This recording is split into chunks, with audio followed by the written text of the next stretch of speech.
Faith is one of those big things where if you're not in sync with the other person, there's going to be problems. I think people like on, social media or whatever, TV shows, movies are like, oh, you just have to be with each other 24/7. And I don't think that's realistic, nor do I think that's always actually healthy. One of the most or least attractive things about somebody can be their attitude. I have different desires than he does. We're clearly not the same person. I mean, we might look like it, but hey guys, well,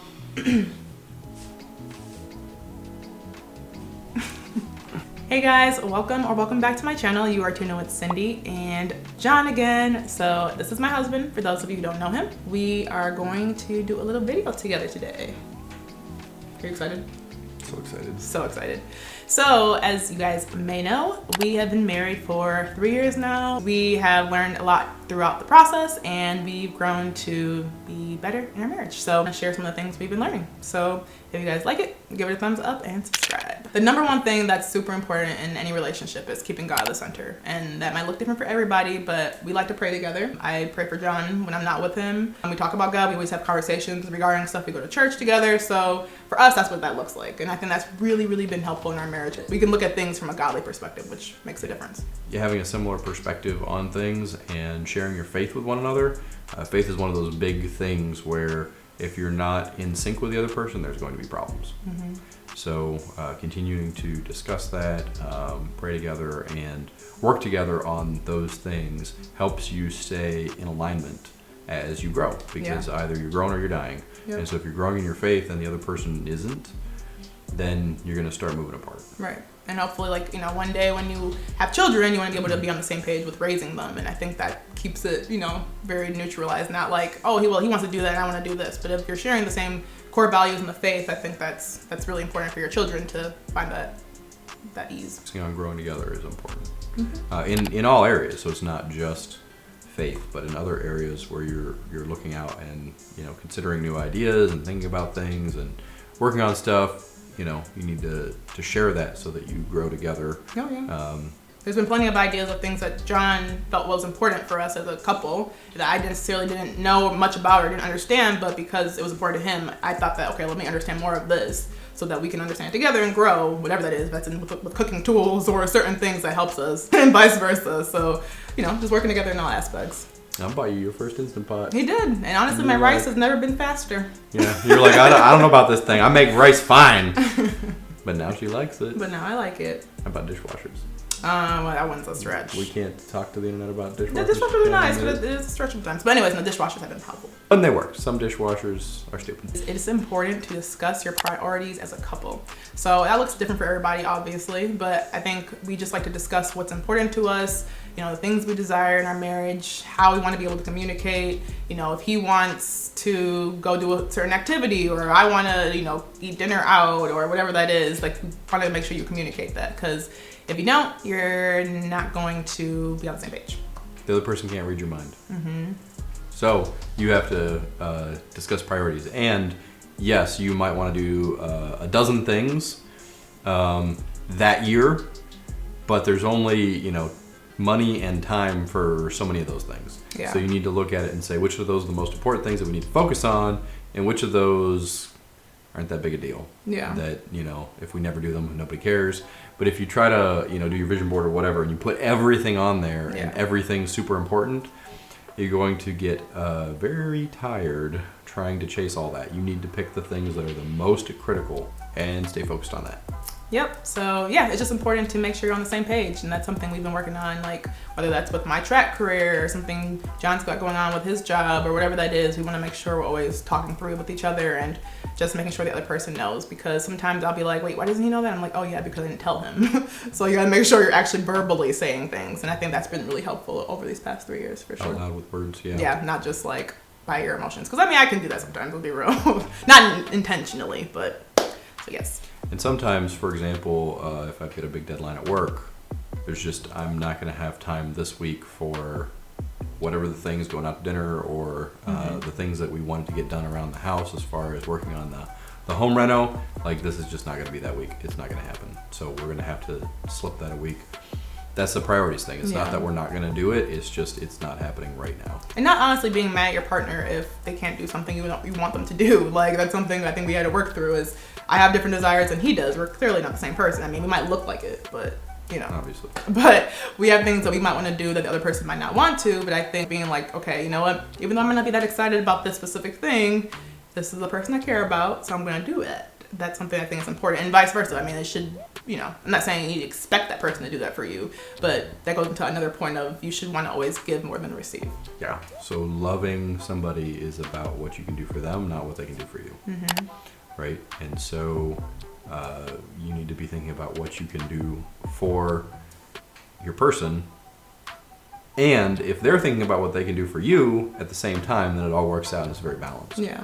Right? So if you're both focused on taking care of each other and you want to help each other out, you want to do the things that they want you to do even if you don't want to do them because you care about them, Mm-hmm. then the balance works. Yeah. But if you're trying to get what you can get, then things become unbalanced. Yeah, and I honestly think like as soon as it becomes about you, like things start to crumble. Like I'm not saying you shouldn't. I think obviously you shouldn't just be like, well, it's never about me. Like you should have a balance, like John said. But at the same time, like as soon as it becomes like what I desire and what I need and what I want, that's when I think, you know, the other person might not be feeling undervalued or not cared for. You want to make sure you put the other person's desires above yours. Which is why that kind of leads into finding time alone. So it's really good to be together as a couple, and it's really important to communicate. Yeah. And it's good to spend time together. It's also good to spend time apart and working on your various things. And if you're always on top of each other, you're always going to drive each other nuts. Yeah. So- No, it's important to have like activities you do outside of each other. I mean, it's okay to, you know, have a couple times you go and do things you enjoy and the other person enjoys and then come back together and rekindle. Like it's fine. Like I think people like on, you know, social media or whatever, TV shows, movies are like, oh, you just have to be with each other 24/7, and I don't think that's realistic, nor do I think that's always actually healthy, because there's things we might want to do that the other person doesn't want to do, and that's okay. You might just want to sit in the room by yourself quietly. Yeah. I'm not an extrovert, so Yeah, we both are. having some time, just quiet time with myself and my own thoughts is really important for me. And I love hanging out with Cindy, and she's the coolest person in the world as far as I'm concerned. He's right. But I still need some time just working by myself. Yeah. And that isn't always just at work. So while I'm at work, I'm focused on trying to get work done, right? And so, you know, I can be home working all day, and Cindy comes home, and I haven't had time all day to just think about whatever I felt like thinking Yeah, something he about, wanted to do. Yep, because I was working on work all day. So even though I've been alone, it's not quite the same thing. Yeah. You need a little bit of recharge time. Yeah.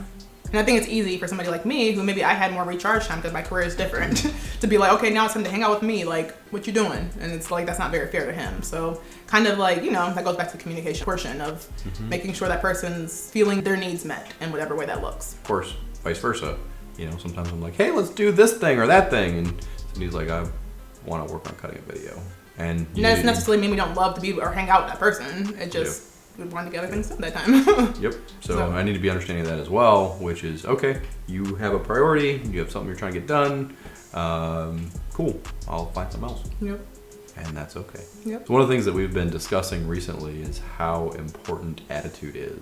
How one of the most or least attractive things about somebody can be their attitude, right? And there are some attitudes that just universally people aren't a big fan of, right? And so that's something to think about, and if you have that attitude, right? But there's also some attitudes that are you know, within your relationship, whether or not that's a positive thing that helps you or not. Yeah. And that can cover a whole bunch of things, but trying to maintain a positive attitude and to look on the bright side. So for example, we had talked at some point in this discussion about, you know, priorities being different, and maybe Cindy wants to cut a video.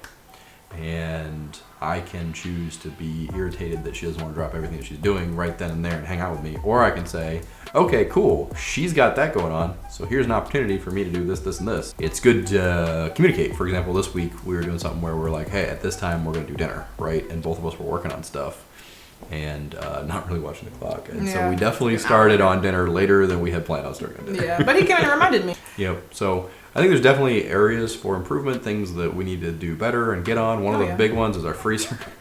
Oh, our freezer is a mess. Yes. And part of that is communication and know what you foods. have. Grocery right? shopping. Grocery shopping, communication. So there's definitely rooms for improvement. We're delighted to be together for 3.5 years. That's an accomplishment. It is. But it's just the start. And so there's a lot more things that, you know, we will continue to grow on and learn and grow together. Yeah. And I think too with the attitude thing, it's really easy to, I guess, make everything, kind of going back to what I was saying, but everything about you and just being very selfish in a marriage, and just if I'm mad or my work day was bad, then I'm gonna take out on my spouse because I'm just in a bad mood. And you've got to really learn how to separate that. And that's something I've been working on. Both of us have just been working on, whether that's, you know, okay, today wasn't the best day, but I love hanging out with you and we're going to spend time together. We're going to focus on each other versus we're just going to be mad for 2 weeks together because I'm mad, you know? So not making it about you, making sure your attitude isn't affecting the relationship, because it can definitely like harm it. Like if you aren't careful and you're a negative person, negative most of the time, then it can really harm how you guys communicate, how you guys love each other, all that stuff. So yeah, something to be aware of is just how your attitude is. And that's something I think we both had to work on before we got married. It's just working on ourselves. How do we handle conflicts with friends, their parents, our family, whatever that looked like. And then I think when we came together, I think it didn't feel that hard because we both were kind of naturally good at that. I'm not saying we're perfect by any means, but because we worked on that before we got married, we were able to translate that into marriage. So big tip here is work on yourself before you get married. Don't just go into a relationship if you have any type of like baggage or something in the past that affected you and you're taking that into it, because that can harm how you guys love each other. So we hope these tips helped you guys. If you have any questions or comments or anything you want to share, definitely leave them down in the comments. And if you want to see more videos from us, just let us know what you want to see or anything else. And we both will see you in another video. Bye.